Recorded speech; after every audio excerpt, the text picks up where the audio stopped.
Well, this is a video I've been meaning to do for a long time, and it's about the real New Year, and I thought I'd put together some notes and bits and pieces for when the real New Year comes, rather than the 1st of January, which is probably what the world looks at, and that everybody's happy.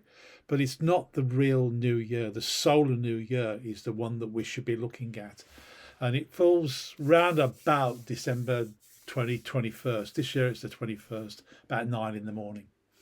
So let's have a look, and I've got a little presentation which I've put to the one side here, and I've left it whole so you can see my notes and everything else that I've got on here as well. Hopefully, if I extend this down a little bit, you can see all the notes as well, but we'll see. Anyway, first one. The start was a little rocky. Wow, big title. In many countries, the year for the new year is always going to be the January the 1st. Everybody knows it, and the world goes nuts as the planet spins, and Australia starts it, and then all the way through all the different countries. But that's not the case as it's always been. In fact, for centuries, the date was marked the start of the calendar, including some dates like the 25th of March, it was there, and some days it was December the 25th. So how did we get to January the 1st to become the sort of global new year? Well, it starts off with a king, as it always does. Some guy who was a Roman king called Numa Polypileus, you pronounce it. And according to tradition, his reign, which was circa around 715 to 673 BC, Numa revised the Roman Republican calendar so that the January replaced March as the first month. It was probably something to do with trying to name the January after Janus, the Roman god of the beginnings. March celebrated Mars, a god of war. Sometimes the source claimed that Numa also recreated the month of January. Who knows? However, there is evidence that January the 1st was not made official start of the Roman year till around 153 BC. And don't forget, the dates go down as you are BC. So can we blame the Romans for setting up? Probably. Then comes along the infamous Julius Caesar, who makes his name. In 46 BC, Julius Caesar introduced more changes, although Julian calendar, as it became known, retained January the 1st as the year's opening date. With the exception of the Roman Empire, the use of the Julian calendar also spread. So, with massive expansions going on with the Roman Empire around this time. However, following the fall of Rome in the 5th century CE, many Christian countries altered the calendar so that it was more reflective of their religion, and March the 25th, the festive season of the Annunciation, and December the 25th, the Christmas, became common New Year's days wherever you happen to live. And then the church, the Catholic Church, starts to get involved. And it later became clear that the Julian calendar required some additional changes due to a miscalculation concerning leap years. Are you surprised? The cumulative effect of this error over the course of several centuries caused various events to take place in the wrong season. And it also created problems with determining the date of Easter, which is complicated. Thus, the Pope at the time, Pope Gregory the XII, introduced a revised calendar in 1582, in addition to solving some issues with the leap year. The Gregorian calendar restored January the 1st as the start of the new year. So, what else was going on at that time? Well, the infamous Mayan calendar, with its long view of the universe, which is only just started again, is probably one of the most accurate that we've ever had. And the way that it works and the results out of it is quite astounding for a culture that was supposedly not that good. It seems that they've got more into the astronomical things and their maths, which we're only just starting to understand, is quite interesting. So if you've ever got any more time on your hands, go and have a look at the Mayan calendar. It's pretty good. But back to the present. After a lot of political and religious fiddling, we end up with a calendar that sort of works with a few fixes. The leap year every 4 years, a few time fixes to correct the atomic clock and Earth's wobble and the effects of the moon and planets. And don't forget, this is minute fiddling. So, it didn't alter the date or the time, to be honest.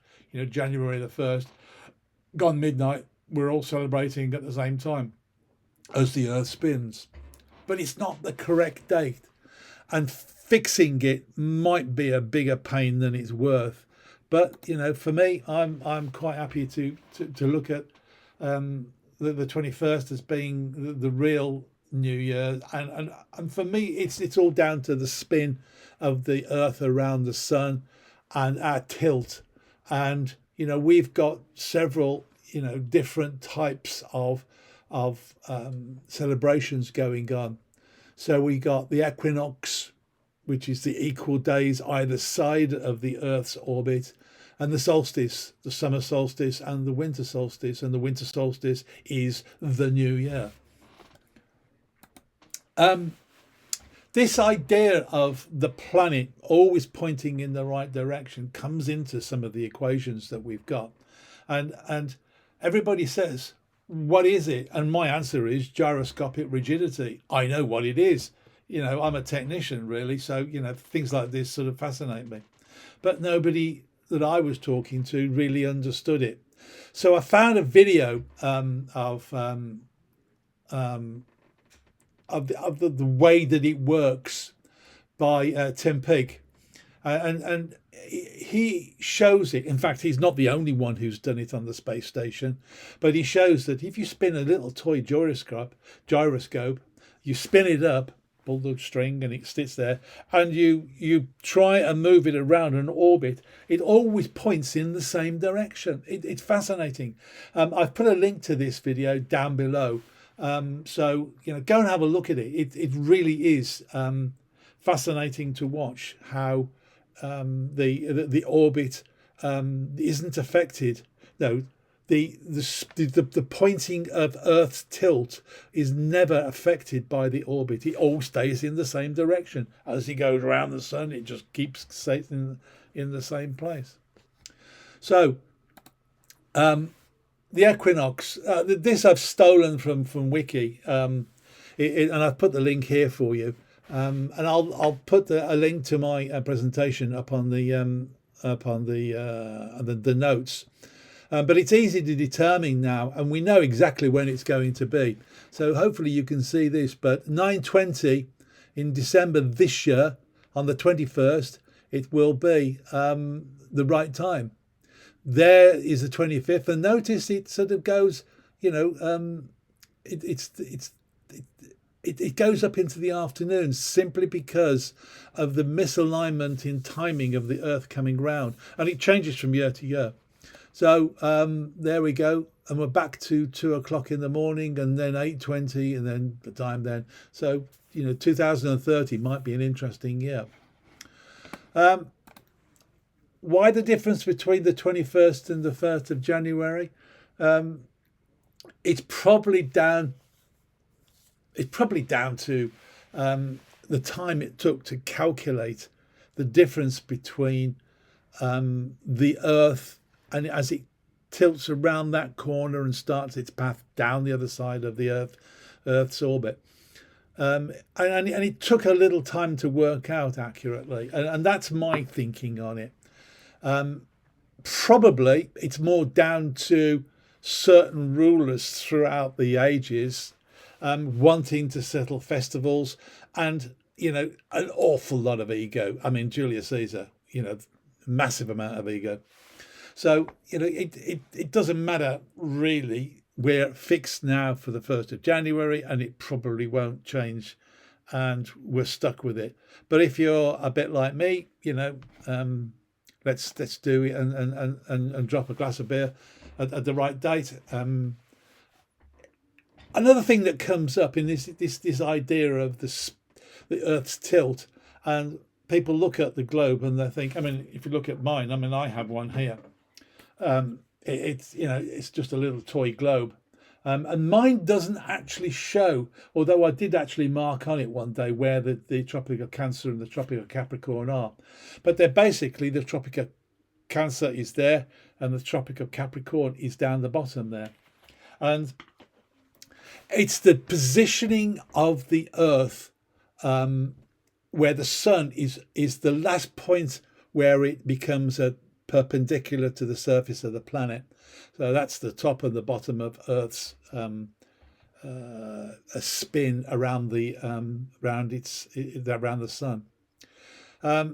It's got nothing to do with the new year, other than calculating the date has always been a problem with that tilt, and so that's probably another reason why the mix-up came. So there we are. Bibliography, a lot of little pieces there. The links I've put on, and I'll put this up. But the one you really should go and look at is Tim Peake. There's also a very good wiki on the Mayan calendar and the different Christian calendars out there, which is where I stole that little chart from. There's a good Britannica article there. But the one that it really is interesting, if you really want to go and look at the way that the Earth spins, is the Planet Orbits 3D sky map. And I've put that up there for you. Have a look and just zoom out of it. And you can see Pluto. Pluto is one of those strange planets. It's a minor planet. But, its orbit is way out of sync with the rest of the planets. We're more or less in a flat plane. So there you go. I hope that was of interest. If you're there on the 21st, about 9:20 in the morning, I'm not going to drink a beer, but I'm going to have a coffee, and there you go. Have a happy New Year, whatever date you choose. Cheers.